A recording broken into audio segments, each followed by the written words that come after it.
सद्गुरु का गुणगान करने के पश्चात अब टूटी भाषा में भगवान राम के चरित्रों का वर्णन किया जाता है। उम्मीद है थोड़ा सा आप लोगों को भी प्रसन्नता मिलेगी। जहि सुमिरत सिद्धि होई गणनायक करिवर बदन, करहो अनुग्रह सोई बुद्धि राशि शुभ गुण सदन। जिन गणेश जी महाराज का स्मरण मात्र से सिद्धि प्राप्त हो जाती है, जो भगवान शिव के संपूर्ण गणों के नायक हैं, जिनका गजमुख अत्यंत सुहावना है, वो गणपति मेरे ऊपर कृपा करें। जो बुद्धि के भंडार और गुणों के घर हैं, अर्थात जिन श्री राम नाम के स्मरण मात्र से प्रथम पूजनीय नाम प्रभाव सिद्ध हो गए थे, तथा भगवान शंकर जी ने प्रथम पूजा का अधिकार और गणों का नायक बनाया, वही गणनायक चराचर के पति भलाई करके मुख पर न लाने वाले अनुग्रह करके मुझे बुद्धि की राशि और गुणों का घर कर दो। सतगुरुवे नमः। मूक होई वाचाल पंगु चढ़े गिरिवर गहन, जासु कृपा सुदयाल द्रवहु सदा कलिमल दहना। व्यक्ति जिनकी कृपा से अति वाचाल बोलने लगता है, लंगड़ा व्यक्ति गहन पर्वत पर चढ़ जाता है, जिनके ऊपर महाराज की संपूर्ण कृपा और दया होती है, वह कलियुग के पापों का नाश करने वाले मेरे ऊपर कृपा करो। श्रद्धेय मुरारी बापू इस सोरठे के द्वारा माँ सरस्वती की आराधना करते हैं। कहते हैं, नील सरोरुह श्याम तरुण अरुण बारिज नयन, करौ सुमम उर्धाम सदा क्षीर सागर शयन। क्षीर सागर में शयन करने वाले, जिनकी शरीर और सभी अंग दिव्य हैं, जो अपने हृदय में निवास करने का आग्रह किया है, कुंद इंदु समदे उमारमण करुणायन, जाय दीन पर नेह करहु कृपा मर्दन मयन। दीनानाथ कामदेव के शत्रु गौर वर्ण वाले, पार्वती के प्रियतम और दया निधान भगवान शंकर जी की कृपा की कामना करते हुए, वंदौ गुरुपद कंज कृपा सिंधु नर रूप हरि, महामोह तम पुंज झासु बचन रवि कर निकर। मनुष्य रूप में हरि की ही मान्यता देकर मोह रूपी अंधकार का नाश करने वाले कृपा के सागर गुरु महाराज के चरण कमल में वंदना करता हूँ। गुरुदेव की वंदना करने पर ही गोस्वामी जी का मन नहीं भरा, पुनः वो वंदना करते हैं। क्या करते हैं? वंदं गुरुपद पद्म परागा, सुरुचि सुभाष शरिषय अनुरागा, अमी अमूरी मय चूरन चारो, समन सकल भव निज परिवारो। मैं गुरु महाराज के चरण कमलों की रज की वंदना करता हूँ, जो सुरुचि सुंदर स्वाद सुगंध तथा अनुराग रूपी रस से पूर्ण है। वह अमर मूल मानी संजीवनी जड़ी का सुंदर चूर्ण है, जो संपूर्ण भव रोगों के परिवार को नाश करने वाला है।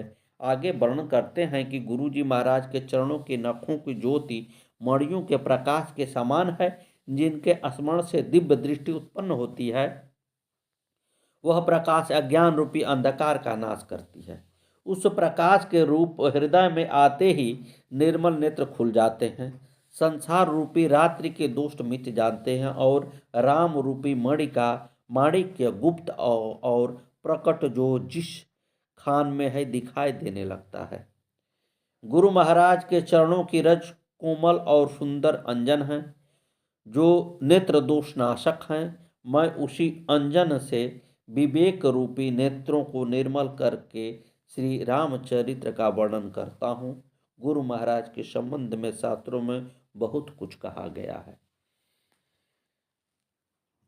ढूंढे देश विदेश में घर हीरा की खान, सदगुरु बिन को खान की करवावे पहचान।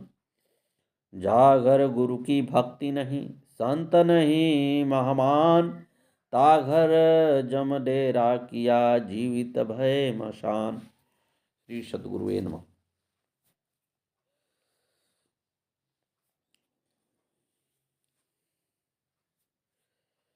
गोस्वामी जी ने पृथ्वी के देवता ब्राह्मणों के चरणों की वंदना की है, जो अज्ञानांधकार को दूर करते हैं। इसके पश्चात संतों की वंदना करते हुए उनको कपास की संज्ञा दी है। कपास का फल नीरस और गुणमय होता है।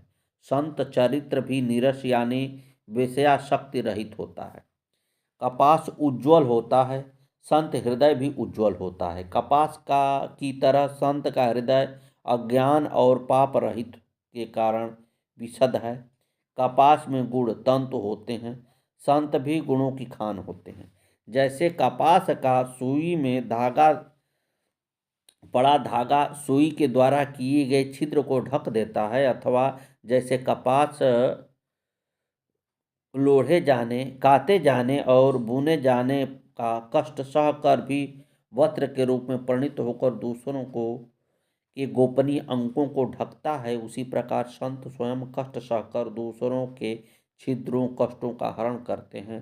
तभी संत संसार में पूजनीय वंदनीय हैं और गुरु रूप में पूजे जाते हैं। सद्गुरुदेव भगवान की जय। अरे मेरा कोई न सहारा बिन तेरा, गुरुदेव सवरिया मेरा। तुम्हारे बिन मेरा कौन यहाँ, मैं तुम्हें छोड़ कर जाऊं कहाँ। मैं तो आन पड़ा दर तेरा, गुरुदेव सवरिया मेरा। जिस दिन से दुनिया में आया, मैंने पल भर चैन न पाया। सहे कष्ट पे कष्ट घनेरे, गुरुदेव सवरिया मेरे। मेरे नैना कब से तरस रहे, सावन भादों से बरस रहे। अब छाए घोर अंधेरा, गुरुदेव सवरिया मेरा। मेरा सच्चा मार्ग छूट गया, मुझे 5 लुटेरों ने लूट लिया। मैंने जतन किए बहु तेरे, गुरुदेव सवरिया मेरे। मेरे सारे सहारे छूट गए, गुरु तुम भी मुझसे रूठ गए। करो दिल के दूर अंधेरे, गुरुदेव सवरिया मेरे। श्री सद्गुरुवे नमः। मुदमंगलमय संत समाजु, जो जग जंगम तीरथ राजू। राम भक्ति जह सुर शरि धारा, सरसय ब्रह्म विचार प्रचारा। संतों का सामंच आनंद और कल्याणमय है, जो जगत में चलता फिरता तीर्थराज प्रयाग है। जहाँ उस संत समाज रूपी प्रयागराज में राम भक्त रूपी गंगा जी की धारा है और ब्रह्म विचार का प्रचार सरस्वती जी हैं।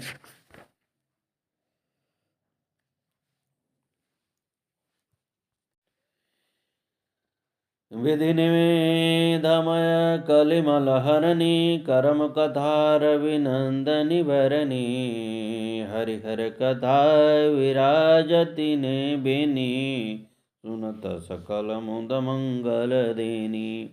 विधि और निमिष, यह करो या ना करो रूपी कर्मों की कथा कलयुग के पापों को हरने वाली सूर्य तनया यमुना जी हैं, और भगवान विष्णु और शंकर जी की कथाएं त्रिवेणी रूप से सुशोभित हैं, जो सुनते ही सब आनंद और कल्याणों में को देने वाली हैं। सद्गुरुदेव भगवान की जय। उस संत समाज रूप प्रयाग में धर्म में अटल विश्वास ही अक्षयवट है, शुभ कर्म परिकार हैं। यह प्रयाग सभी देशों में सब समय सहज ही प्राप्त हो जाता है, और आदर पूर्वक सेवन करने से क्लेशों का शमन हो जाता है। इस प्रयाग में स्नान का फल तत्काल देखने में आता है कि कौवें कोयल और बगुले हंस बन जाते हैं। संत समाज प्रयाग की महिमा का वर्णन करने के बाद गोस्वामी जी ने सत्संग की महिमा को बताया है। बिनु सत्संग विवेक न होई, राम कृपा बिना सुलभ न सोई। सत्संगत मुद मंगल मूला, सोई फल सिद्धि सब साधन फूला। दुष्ट भी सत्संग पाकर सुधर जाते हैं, जैसे पारस स्पर्श होते ही लोहे सुहावना हो जाते हैं। प्रारब्ध बस सज्जन यदि कुसंगति में पड़ जाते हैं तो वे वहां भी सांप की मणि के समान अपने गुणों का ही अनुसरण करते हैं। अर्थात सांप के विष का मणि के प्रकाश करने के गुण पर कोई प्रभाव नहीं पड़ता, उसी प्रकार सज्जन दुष्टों के साथ रहकर भी अपने ज्ञान का प्रकाश करते ही रहते हैं। तदत्तम संतों की महिमा का वर्णन किया जाता है। वाल्मीकि नारद घट जोनी, निज निज मुखनि कहीं निज होनी। जलचर थलचर नभचर नाना, जे जड़ चेतन जीव जहाना। वाल्मीकि जी, नारद जी व अगस्त्य ऋषि ने अपने अपने मुखों से अपनी होनी जीवन का वृत्तांत कही है। जल में रहने वाले, जमीन पर चलने वाले और आकाश में विचरने वाले नाना प्रकार के जड़ चेतन जितने जीव इस जगत में आए, ठाकुर हमारे रमण बिहारी, हम है रमण बिहारी के। कोई बुरा का हो या भला कहो, हम हो चुके रमण बिहारी के। संतों का हृदय परोपकार की भावना से ओतप्रोत होता है। उनके उस स्वभाव को जानकर मेरी भी उनसे प्रार्थना है कि वह मेरी बुद्धि को ही राम के श्री चरणों में लगा दें। एक दृष्टांत है संत और मछली का। एक मछली ने संत से कहा, संत जी मैं प्यासी हूँ। संत बोले, तू पानी में रहती है फिर भी प्यासी है। संत बोले, उल्टी हो जा। तात्पर्य, मछली उल्टी होकर पानी पीती है। इसी प्रकार प्राणी संसार में विषय वासना से विरक्त हो जाए या उसमें कम आसक्ति कर दे तो भगवान के कथा रूपी पानी को पीकर उसके अपने जीवन को धन्य बना लेता है। सद्गुरुदेव भगवान की जय। वाल्मीकि जी श्री राम से कहते हैं कि पहले मैं व्याध का काम करता था, जीवों का घात करके उनका द्रव्य व प्राण हरण करके परिवार का पालन करता था। एक बार सप्त ऋषियों से भेंट होते समय कहा कि तू जो कर्म करता है तो तेरा परिवार इस पाप में सम्मिलित है या नहीं। जब मैंने घर वालों से पूछा तो वह कहने लगे, हम काहे को पाप में शामिल हैं, हमारा भरण पोषण करना तुम्हारा काम है, चाहे पाप करके पालन करो या पुण्य करके करो। मैंने आकर जब दुखी मन से उन ऋषियों को बताया कि वह पाप में सम्मिलित नहीं हैं, मुझे खिन्न देखकर ऋषियों ने कहा, तू राम नहीं कह सकते तो मरा मरा ही करते रहना। हे श्री राम, उस मरा मरा के जग के प्रभाव से आप साक्षात ईश्वर मेरे स्थान पर पधारे। जब वेद व्यास जी महाभारत में 17 पुराण बना चुके फिर भी शांति नहीं मिली, तब उनको नारद जी ने अपनी आत्मकथा बताई थी कि मैं पहले दासी पुत्र था, माता संतों की सेवा का कार्य करती थी, मैं उन्हीं संतों को उच्छिष्ट भोजन करता था, माने संतों से किया हुआ बचा हुआ भोजन। उसी से मेरी बुद्धि इतनी प्रखर हुई कि मैं माता की मृत्यु के पश्चात वन में तप करने लगा। अंत में शरीर त्याग कर इस गति को पहुंचा कि ब्रह्मा जी का पुत्र बनकर प्रभु नाम का सर्वत्र उच्चारण करता रहता हूँ। तब व्यास जी ने श्रीमद् भागवत पुराण की रचना की और मन शांत हुआ। अगस्त्य जी श्री राम से कहते हैं कि मेरे पिता मित्रावरुण का शुक्र अप्सरा रंभा को देखकर स्खलित हुआ, जिन्होंने उसे घट में रख दिया। उससे मेरी उत्पत्ति हुई और नाम घटज पड़ा। हे प्रभु, ऐसी विकृष्ट बुद्धि और नीच स्थान में मेरा जन्म हुआ था, परंतु सत्संग के प्रभाव से इस स्थिति को प्राप्त हुआ हूँ। साक्षात नारायण मुझे दर्शन दिए। मानसकार के दृष्टि को भी जो अकारण ही अपने हितैषी को भी कष्ट देते हैं, दूसरों का नुकसान ही उनका लाभ होता है। दूसरों का अहित करने में मक्खी की तरह जो अपने प्राणों का भी बलिदान कर देते हैं, अपनी ही हानि कर लेते हैं। पर अकाजु लगी तनु परिहरहि, जिमि हिम उपल कृषि दलिगरहि। बंदौ खल जस शेष सरोषा, सहस बदन बरनहि पर दोषा। जैसे ओले खेती का नाश करके अपना भी नाश कर लेते हैं, वैसे ही वे दूसरों का काम बिगाड़ने के लिए अपना शरीर तक छोड़ देते हैं। मैं दुष्टों को शेष जी के समान समझकर प्रणाम करता हूँ, जो पराये दोषों का हजार मुखों से बड़े रोष के साथ वर्णन करते हैं। दुष्टों का स्वभाव होता है कि वे शत्रु हों या मित्र, दोनों के अच्छे कार्यों को देखकर जलते हैं। इस प्रकार संत और असंत दोनों के मिलने को ही कष्टदायक मानते हैं।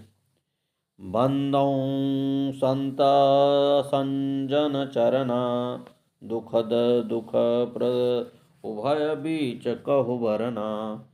बिछुरत एक प्राण हर लेहि, मिलत एक दुख दारुण देहि। अब मैं संत और असंत दोनों के चरणों की वंदना करता हूँ। दोनों ही दुख देने वाले हैं, परंतु उनमें कुछ अंतर कहा गया है। वह अंतर यह है कि एक संत तो बिछुड़ते समय प्राण हर लेते हैं और दूसरे असंत मिलते हैं तब दारुण दुख देते हैं। अर्थात संतों का बिछुड़ना मरने के समान दुखदायी होता है और असंतों का मिलना। संसार में संत के वेश में ठग भी पूजे जाते हैं, परंतु उनका कपट काल नेम रावण और राहु की तरह उजागर हो जाता है। संत का वेश यदि बुरा है तो भी उसका जामवंत और हनुमान जी की तरह आदर ही होता है। संगति का बड़ा प्रभाव होता है। कुसंग के कारण धुआं कालिक कहलाता है। सुसंग से वही कालिक पुराणों के लिखने में काम आती है। वही धुआं जल अग्नि और पवन के संग से बादल होकर जगत को जीवन देने का काम करता है। आगे की कथा कल। श्री सद्गुरुवे नमः। शिवोहम शिवोहम।